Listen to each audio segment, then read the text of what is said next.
Vamos a revisar ahora lo que es la presentación y revisión de profesionalismo.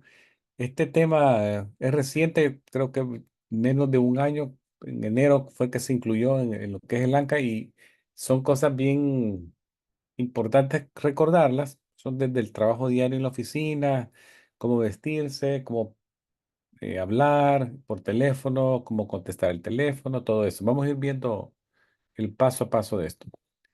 Vamos a comenzar con la forma de vestir, como ustedes ya para ahora ya sabrán que el asistente clínico médico viste de scrubs, o sea, lo que se conoce como scrubs, que es trajes, antes uno lo podría decir como un traje de sala, un traje quirúrgico, pero aquí el scrub es básicamente una vestimenta no necesariamente de sala de operaciones, sino una vestimenta con bastante confort para el trabajador de la salud para andar en el día a día en áreas donde va a estar expuesto a mucho movimiento, trato con pacientes y sin necesidad de usar su propia ropa, ¿verdad?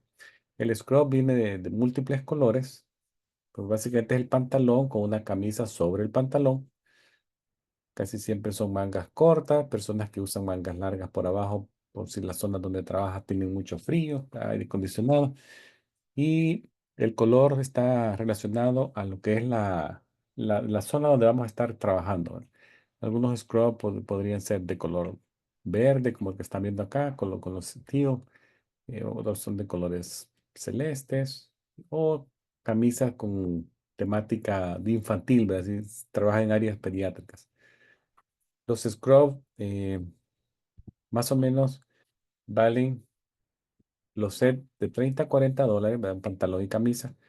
Yo les recomendaría tener por lo menos un cambio diario más unos de extra, ¿verdad? Tener por lo menos unos 8 scrubs, tener los 5 de la semana y 3 de emergencia por si algo se mancha o ¿verdad? Salpica alguna, y si uno tiene que cambiarse ropa, tener por lo menos unos 8 sets de scrubs listos para la semana, ¿verdad? Eh, Algunos proveedores podría ser que le presten el scrub para uso local, ¿verdad? Se lo pone en la mañana, se lo quita en la tarde. Especialmente aquellas que tienen situaciones como por ejemplo medicina del dolor, que el asistente médico va a andar asistiendo en áreas quirúrgicas o en áreas donde hay un brazo en C, que puede para estar poniendo inyecciones epidurales, todo eso. Muchos de ellos sí les prestan el scope para que lo usen y por la tarde se lo quitan, pero en las clínicas tradicionales de atención ambulatoria hay que llevar su propio scroll cada quien, ¿verdad? Entonces es lo ideal. Ahora, en cuanto al calzado, el zapato, se requiere que el zapato sea cerrado, de suela antideslizante. Suela antideslizante, cerrado, que no sea zapato abierto. Yo les puse acá un zapato abierto, le puse no. O sea, se ven cómodos, pero no se puede. Tiene que ser un zapato cerrado. El color podría ser de preferencia un color único, si es blanco, todo blanco, si es negro, todo negro. Y estos son unos zapatos de tipo enfermería, ¿verdad? Que son muy cómodos, son lavables, todo eso. Y un zapato como este que está viendo acá podría valer alrededor de unos $60, pero le dura fácil 2 años. O sea, son zapatos muy aguantadores. Y no olviden que ante todo, la comodidad.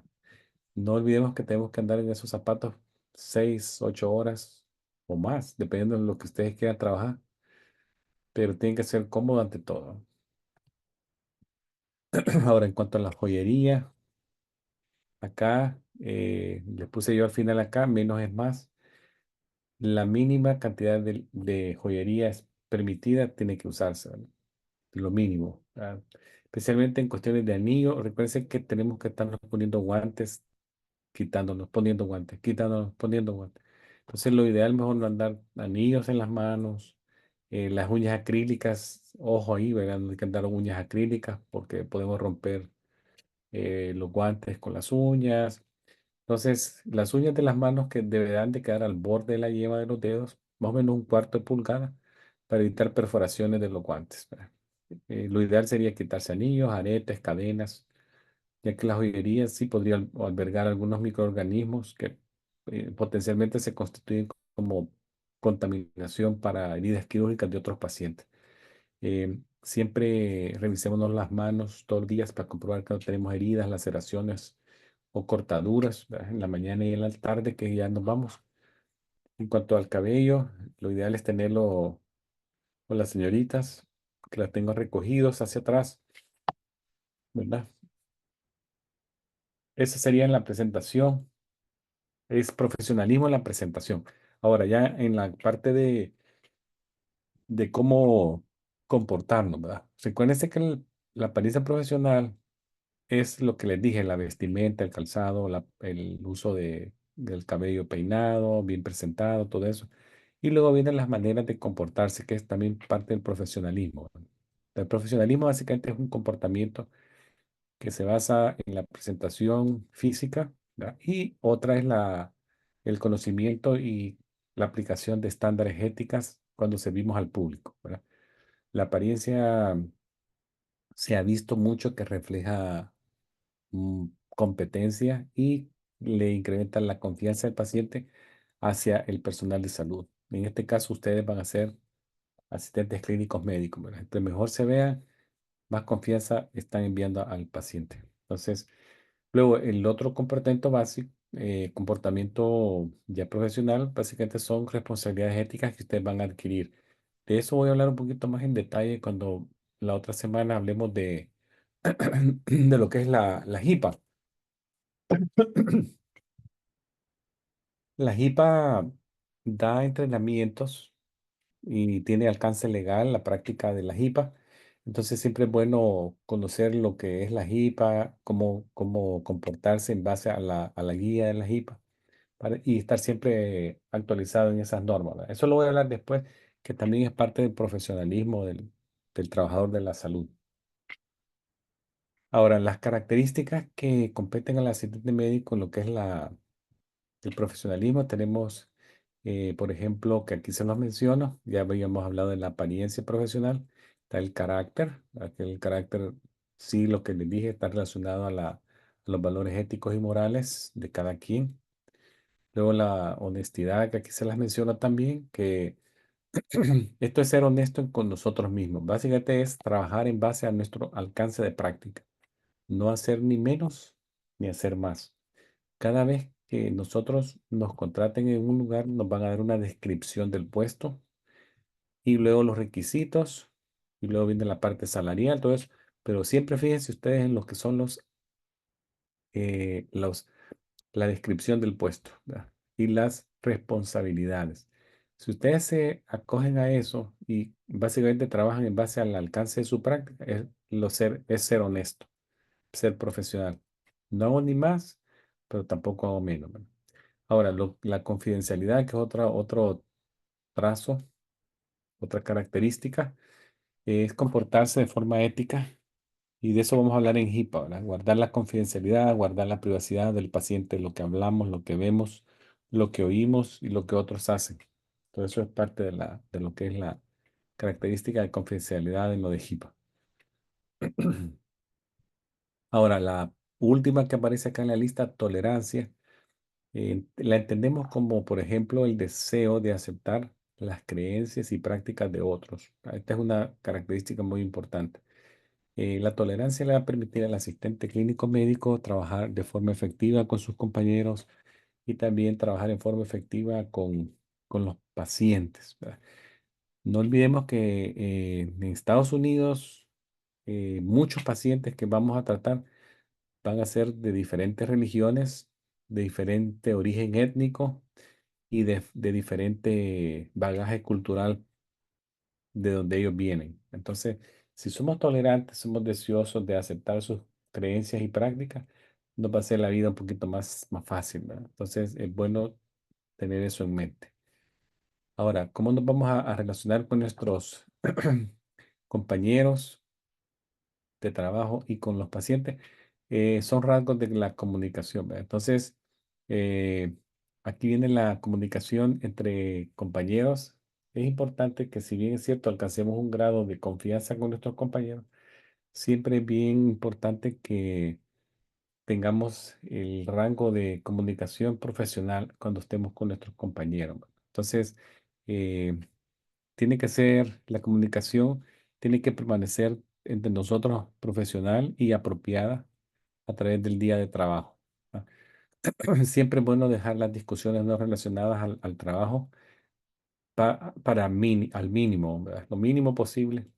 Y si ocurren, deben de ser en áreas designadas. Ya en nuestro trabajo siempre hay unas áreas que le llaman ellos break, que son áreas donde hay unas mesas con unas 6 sillas, un microondas, el que quiere ahí almuerza, ¿verdad? Se da un refrigerio a la media mañana o tarde. Entonces, esas serían las áreas designadas para conversar algo que no es relacionado al trabajo. Caso contrario, mantengamos al mínimo la conversación de fuera del trabajo en áreas de donde vemos pacientes, ¿verdad? Entonces, es bien importante. Ahora, la responsabilidad en el lugar de trabajo, aquí sí es muy bien importante que si hacemos buenas decisiones, vamos a tener menos estrés.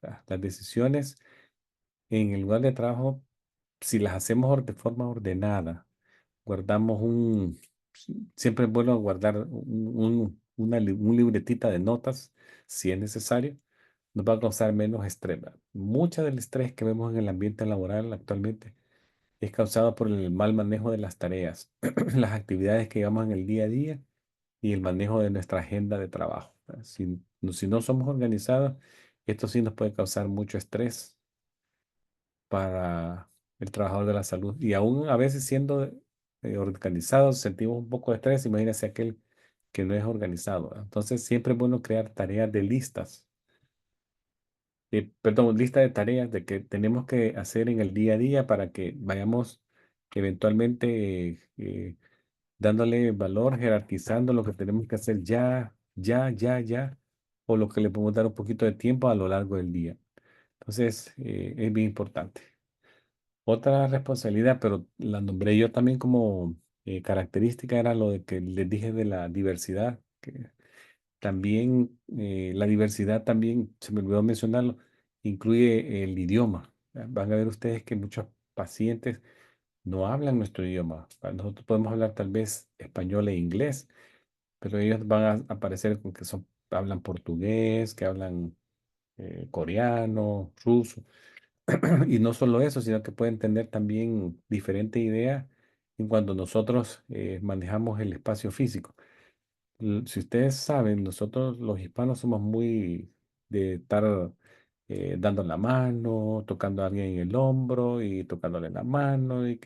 Entonces, en algunas culturas que son bien sensibles al toque físico, como nosotros nos gusta muchas veces a los hispanos, tenemos que ser un poquito más cautos en eso, ¿verdad? Entonces, para hacer la comunicación efectiva, tenemos que ser muy sensibles culturalmente y recordarnos que en algunas partes del mundo el contacto es bien limitado, ¿verdad? Precisamente en los asiáticos y los del Medio Oriente, ¿verdad? Middle East son ellos son bastante restringidos y no les gusta que le estén tocando la mano o el hombro y que lo que uno a veces lo encuentra como un acto de confianza, ¿verdad? Oh, mire, que se vaya bien. A ellos no mucho, ¿verdad? Entonces, siempre recordemos eso.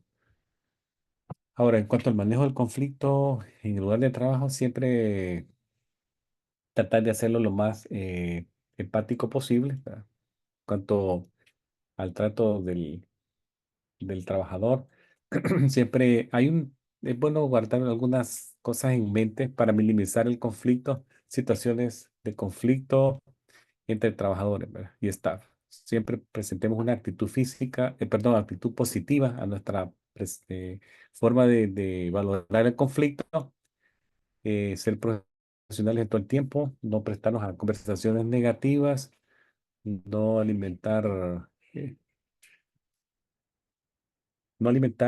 por ejemplo, lo que decimos chambre, ¿verdad? No, no hablar de situaciones que no nos involucren a nosotros. Si el conflicto se sale de nuestras manos, no olviden que siempre hay alguien que nos puede ayudar. En este caso, supervisores en lugar de trabajo les pueden ayudar. Y pongamos siempre límites en la actividad profesional y la actividad fuera del ámbito profesional, ¿verdad? Más o menos con los pacientes es lo mismo, ¿verdad? Actitud positiva, Recuérdense que muchas veces la reacción de un paciente no es directamente hacia nosotros, sino probablemente lo relaciona a una pasada relación en la clínica o en otra clínica, no necesariamente la nuestra, donde los trataron mal, nunca les hacían caso, todo eso. Entonces, seamos profesionales en todo momento, escuchando al paciente de forma activa y siempre validemos al paciente y ser empatéticos con ellos, ¿verdad? Sin prometer nada que no podamos cumplir o resolverles. Ahora, lo que es la comunicación profesional, eh, acá ya más o menos lo hemos mencionado, ¿verdad? Siempre es bueno escuchar activamente. ¿Qué es escuchar activamente? Bueno, básicamente es enfocarnos nuestra atención al paciente sin pensar en nada más, ¿verdad? Tenemos que estar atentos con ellos, libre de emociones o distracciones y escuchar al paciente. ¿Verdad?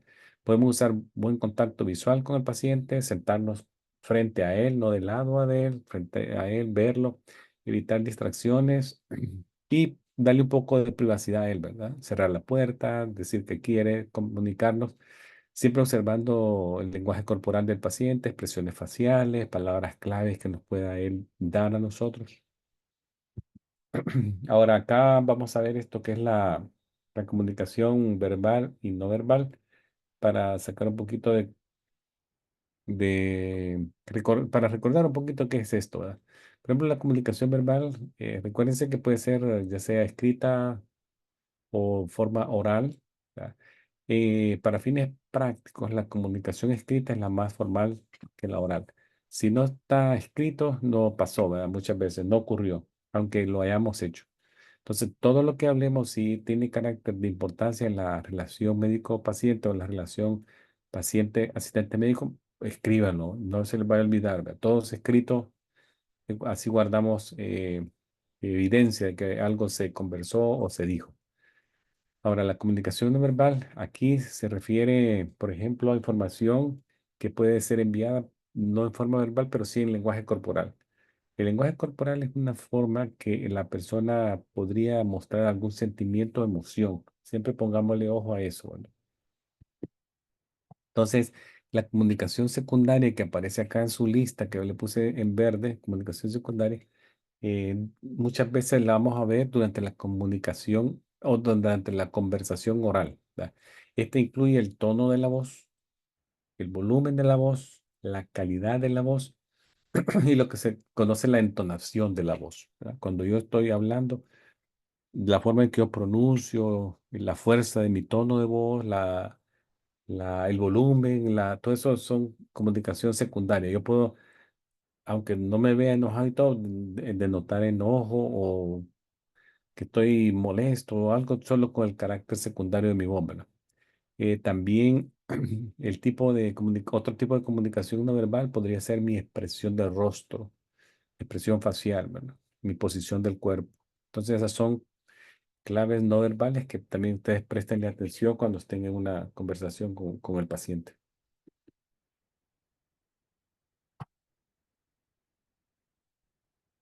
Si les toca cubrir el frente, puede ser que algunas de estas cosas que les voy a mencionar aquí lo tengan que hacer, ¿verdad? Que es, por ejemplo, darle la bienvenida al paciente en el área de espera. Puede ser también que como asistentes médicos estén en la parte clínica, pero tengan que salir al área de espera y ver si alguien ya arribó, si pasarlo ya hacia el área de la consulta. Entonces siempre van a tener que revisar algún dato con la mamá, si es una niña en la que va a pasar consulta, ¿verdad?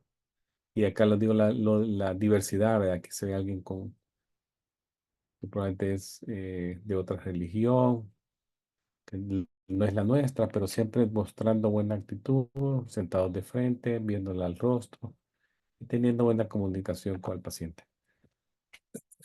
Entonces acá les dejo algunas claves de destreza de comunicación: ver al paciente al frente, tener buen contacto visual, responderle a la persona sus dudas o preguntas, parafrasear.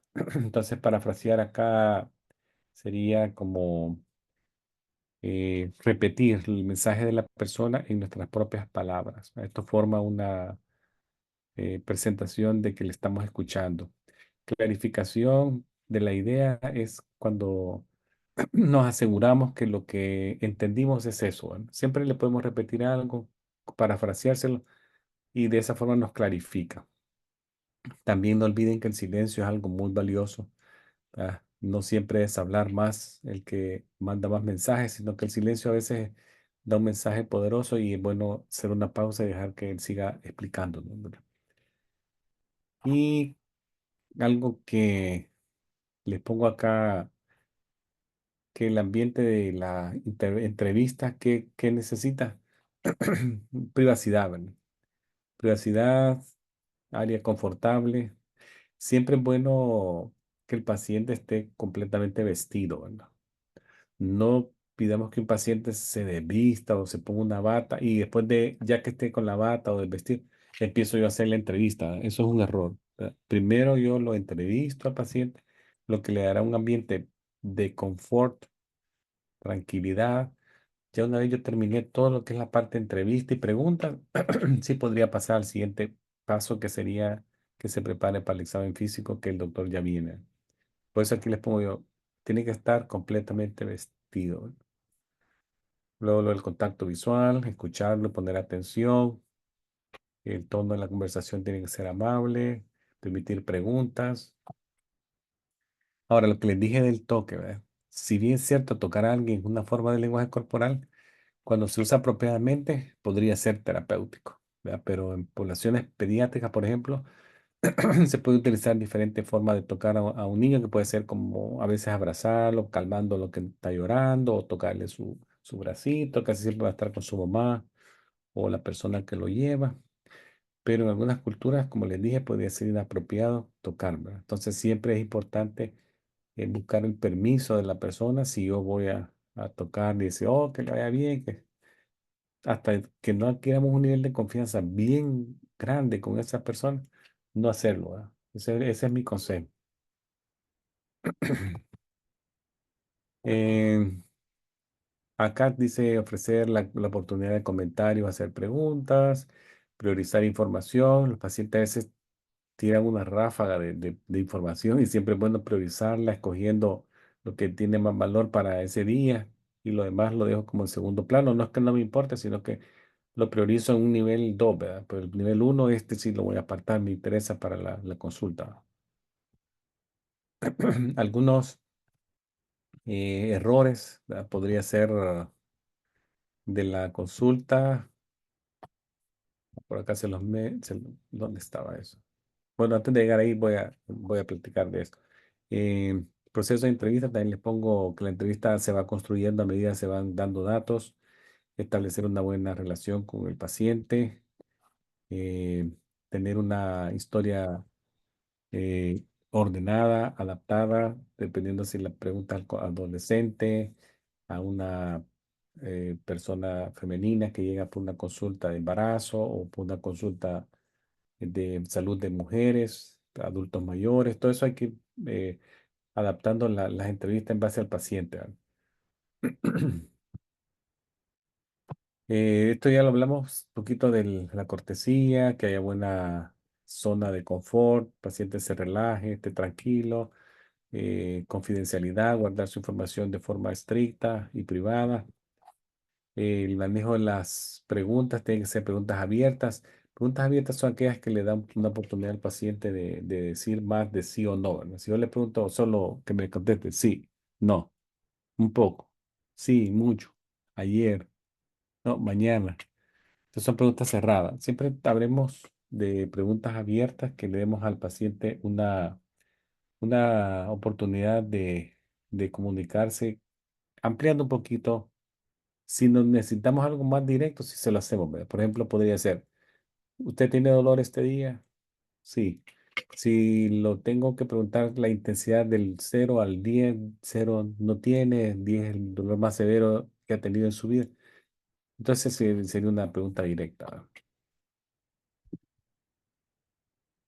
Siempre, si el paciente no entiende, lo ideal, si la palabra acá entiende, se relaciona al idioma, tenemos que conseguirle un intérprete médico. Pero si habla español igual que nosotros y aún así no entiende, facilitémoslo, ¿verdad? Que diga más, que se explique mejor. repetirle lo que dijo, clarificarle, parafrasear, son esas técnicas, ¿verdad? Potenciales barreras en la comunicación, que el paciente esté nervioso, que esté con una patología psiquiátrica como depresión o ansiedad, que tenga enojo, ¿verdad? Que sea muy evitando contacto visual o no contestando, o que esté pasando por una situación financiera muy severa, ¿verdad? O una muerte de un familiar cercano reciente. Esas podrían ser potenciales barreras a la comunicación eficiente. Aquí les dejo yo una guía para que si ustedes quieren regresar después, vean los tipos de comunicación terapéutica, pero algunos ya los mencionamos. Dijimos el silencio, ¿verdad? Que puede ser uno. Darle un poquito de ideas, pero no guiarle la conversación, ¿verdad? ¿Qué tal se siente? ¿Por dónde quiere que comencemos hoy? ¿Qué lo trajo este día a la clínica? Cuénteme, explíqueme. Entonces ya ellos van como dando más ideas, ¿verdad? Preguntas abiertas. Si hay una duda puntual, sí yo puedo decirle, ¿verdad? ¿Le duele el lado izquierdo o el lado derecho? O sea, no es que sea cerrada la pregunta, pero quiero que me clarifique, porque hay una duda de mi parte. Entonces, no es que lo guíe, pero le pido más amplitud. Preguntas abiertas, ¿por qué vino al hospital? ¿Por qué vino a la clínica hoy? ¿Qué opina usted de de la nueva medicina que el doctor le dio hace una semana? ¿Le está funcionando? Si él dice sí, explíqueme por qué usted dice que le está funcionando. No, que me duele menos la cabeza, me siento menos mareado. Ya iba el paciente dando más información. Pero el contacto ya lo habíamos hablado, ¿verdad? Contactos en algunas culturas podría ser no bien visto, en otras son irrelevantes, ¿verdad? Se da en la mano, se toca en el hombro como aceptación, ¿verdad? El parafraseo ya lo mencionamos también. Parafraseo es como repetir lo que yo entendí, mis palabras, y el paciente me va a aceptar sí o no, ¿verdad? O me niega, me dice, no, eso no es lo que le estoy diciendo. Le voy a explicar. Esto es, miren, fíjense, entonces, parafraseo. Si tengo duda, pido aclaración. Suministro información. Si un paciente ya termina su consulta, puede ser que él necesite información adicional. Siempre seamos bien puntuales en la información. Su próxima cita es para la próxima semana, el día lunes a las 10 de la mañana. Usted tiene que venir 15 minutos antes para que la secretaria lo registre y espere usted que el asistente médico lo llame. Personas que uno cree que entienden a la primera, hay que repetirlo dos, tres veces, ¿verdad? Así que paciencia y suministrar información lo más accesible y sencillo del mundo. No nos veamos tan técnicos. Aclaración del momento, enfoque, luego podríamos entrar al resumen y planificación cuando vayamos cerrando todo, ¿verdad? Eh, Pacientes que van a ir a cirugía, pacientes que tienen que regresar por procedimientos, siempre hay que hacerles un resumen, planificación y que ellos respondan de regreso, ¿verdad? ¿Entendió lo que le dije? Sí. ¿Cuándo va a venir? A veces se podría escuchar hasta un poco infantil estar preguntando, ¿cuándo va a venir? La otra semana, ¿a qué hora le dijimos? Pero en algunos casos hay que hacerlo, ¿verdad? Siempre esto incluye un poco de paciencia y no ser infantil, sino que muy profesional, ¿verdad? Estamos tratando que el paciente entienda y regrese porque la enfermedad no es una broma. Ahora, si la comunicación ya es no con los pacientes, sino que es con otra empresa, ya estamos hablando de como lo que se conoce como comunicación de negocio, ¿verdad? Esta puede ser hablada o escrita. Aquí sí tenemos que usar gramática muy apropiada, puntuación y estilo en lo que escribamos, ¿verdad? Como asistente médico, ustedes tienen que hacer de su comunicación escrita muy profesional, ¿verdad? Muchas veces van a tener que hacer notas o una carta, eh, saber cómo hacer una carta en estilo negocio, ¿verdad? Para requerir información o manejar un problema, siempre utilizar un tono profesional, gramática apropiada, deletrear las palabras en forma correcta. Recuerden que ahora, como dicen, no hay que inventar la rueda, ya está todo hecho. Hay ya aplicaciones en computadora que le ayudan a uno a revisar textos escritos en inglés y le hacen la sugerencia gramatical y cuando nos equivocamos hay que corregirlo, ¿verdad? No mandar como el primer borrador porque va a ir lleno de errores, ¿verdad? Tratemos de que sea lo más gramáticamente correcto y con todo en tiempo y de manera escrita profesional. ¿Ya? Entonces, eso refleja mucha profesión de parte del trabajador de la salud. Ahora bien, cuando lo hagamos, me voy a regresar aquí uno. Cuando lo hagamos por teléfono, también identifiquémonos cuando hablemos, escuchemos sin interrumpir al otro profesional que está en la otra extremo del teléfono. Siempre sigamos las etiquetas telefónicas.